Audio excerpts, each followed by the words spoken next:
lecture 2. Just as a review, in lecture number 1, we showed the application of Ohm's law and the power formula. So now what we will do is we will continue further and we will talk about what the properties of different types of electrical loads and how they can be connected to circuits. So we see that in an electrical circuit, loads can be connected to the source in series or parallel. When loads are connected in series, the disconnection of one of them breaks the circuit as shown. So here we have a source, and we can see that we have resistors that are representing the various loads. We have 3 loads. We can see that if we were to trace from here, in here, and then around through this load, through the last load, back to the source, we can see that this is considered a series circuit. So in this circuit, if one of the lines become broken, supposing that this one, as we can see, this corner here was broken, there is no power, no current will be able to circulate in this loop because there is a discontinuity or a disconnection. So continuing further, when loads are connected in parallel, the disconnection of one of them does not break the circuit. So this is very important. This is the foundational concept of a series and a parallel circuit, is that in a series circuit, the disconnection of one load breaks the circuit. However, in the parallel circuit, as we can see, we have the source voltage. We can see that the loads, the 3 individual loads, are connected in parallel across the source voltage. Therefore, showing the same diagram, as we can see, we disconnect one of the loads, as we can see, and the source, the voltage is still, these loads, for obviously, the current would still be able to circulate through this load and through this load, as in the load here, the loads here are dependent on each other in order to work. In the parallel circuit, the loads are not dependent on each other in order to work. So loads are usually wired in parallel due to this, and because each load will receive the full source voltage. As we can see that we have, if we were to test from here to here with a multimeter or a voltmeter, we would have equal voltage across all 3 of these loads.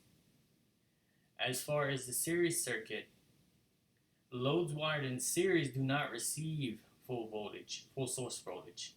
Rather, the voltage will vary depending on the load's resistance. So as we can see, if these are all equal resistances, then the voltage across them will be equal. However, it will not be the full source voltage. Clearly, to test from here to here is the same from testing from here to here, so therefore this would be the full source voltage. But testing from here to here would not be the full source voltage, similar for here and here. Therefore, we can see that in a series circuit, here's a few points to make, is that 1, the current is the same through each load. So in this situation, the same current which passes through this load has no path only but to pass through the other, only but to pass through this one, and so on and so forth. The voltage is not the same across each load. That is the full source voltage. So it could be that this voltage would be different from this and this. So depending on if they are unequal in resistance. And the removal of one load breaks the circuit. As we can see, we have investigated that. We can see that the removal of this load breaks the circuit. The removal of this load could break it, or this load could break it. In a parallel circuit, the current is not the same through each load. Going back, we can see that the current which goes through here does not pass through this or this. Obviously, the total current would come in to feed all 3 of these loads, and then the individual current would split off. The voltage is the same across each load, as in the source voltage is going to be the same across each load, that is 120, 120, 120. In contrast to 120 being here, but there's obviously less than 120 here, less than 120 here, less than 120 here.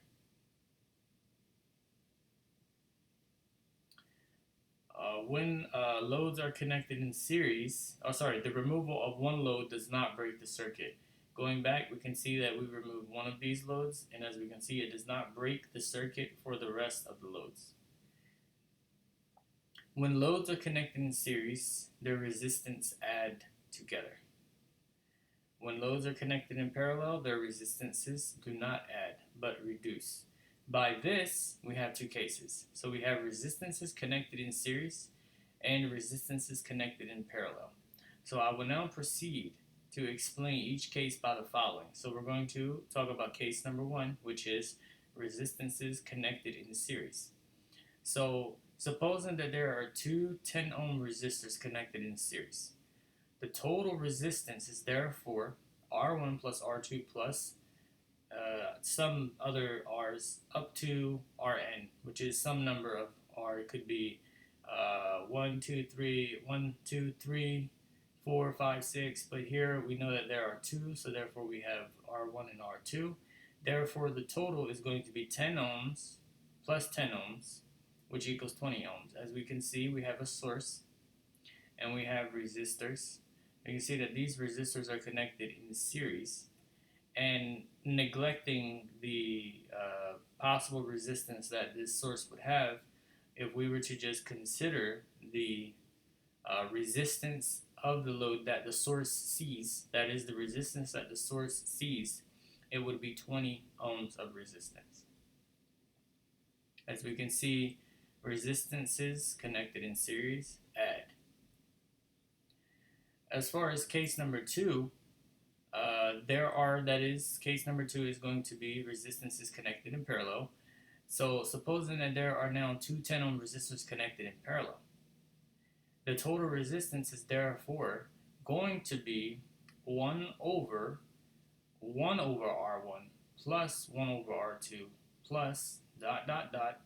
some values, which would be either 1 over Rn, n standing for any number up to any number. So this could be basically 1 over R1 plus 1 over R2 plus 1 over R3.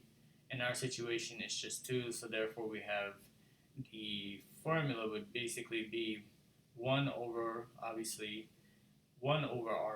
divided by 1 over R1 plus 1 divided by R2.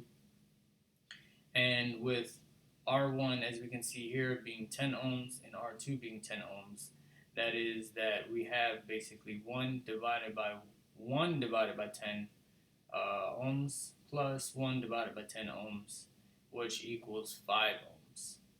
So we can see that in this situation, if we were to have the source would actually see 10 ohms. So basically it would see 10 ohms here, 10 ohms here. Therefore, the total resistance would actually be 5 ohms. So as we can see, the resistance reduces when resistors are connected in parallel. That is, a circuit can have a combination of resistances connected in series and parallel to the source. In this situation, simplify the circuit by a series and parallel parts and apply the cases as shown before. So, for example, we can see, we're talking about, when we say the cases, we're talking about these cases here. So either the parallel situation or the series resistors connected in series or resistors connected in parallel. So as we can see, for example, a circuit consists of 4 resistors. As we can see, we have two 10 ohm resistors connected in series, and then we have two 10 ohm resistors connected in parallel to the source. What is the total resistance? So we can see, obviously, that it is labeled that the total resistance is going to be 25 ohms. Why is it that it's going to be 25 ohms? In this case, in this circuit, both cases 1 and 2 apply because the circuit consists of a series parallel combination. Therefore, the resistors connected in series have a sum of 20 ohms. The resistors connected in parallel have a sum of 5 ohms. Therefore, the total resistance is 20 plus 5 ohms, which equals 25 ohms. That is, as we can see, we can see if we were to isolate this location, we would see that the total resistance here would be the resistors in series, which would be 20. And if we were to isolate just this portion here, now we have resistors that are connected in parallel.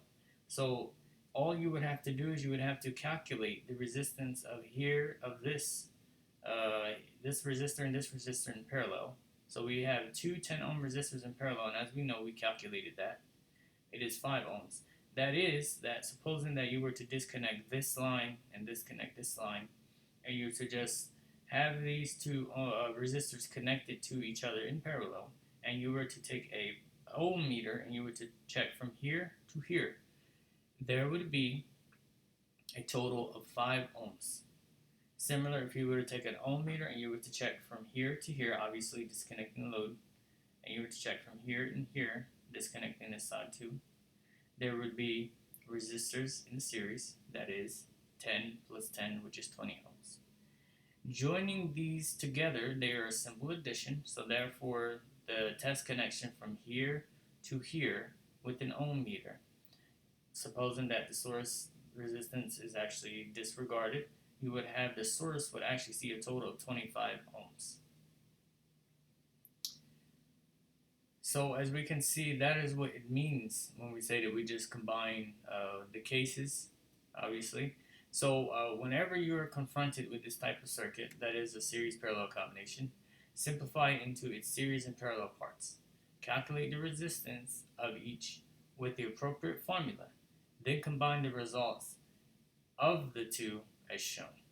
As we can see, that is what was done here. We calculate, for instance, supposing as I explained, here we have case number 1, we have case number 1. Here we have case number 2, we have case number 2. You would basically take care of these resistors in series. You would do the resistor formula in parallel. And then, technically speaking, these two resistors would technically be combined into one resistor of an equivalent value of 5 ohms. These resistors could be combined into the equivalent value of 20 ohms. That is the reason why we just have 20 ohms plus 5 ohms, which equals 25 ohms. Because the equivalent resistance, as we can see, of resistors in parallel is going to be 20 ohms. Of these two 10 ohm resistors in parallel is going to be 20 ohms. The equivalent resistance of these two resistors the equivalent resistance of these two resistors in series is going to be 20 ohms, and the equivalent resistance of these two resistors in parallel is going to be 5 ohms. That is the reason why you can combine them, as we can see, 20 plus 5, which equals 25 ohms. That concludes the end of lecture number 2.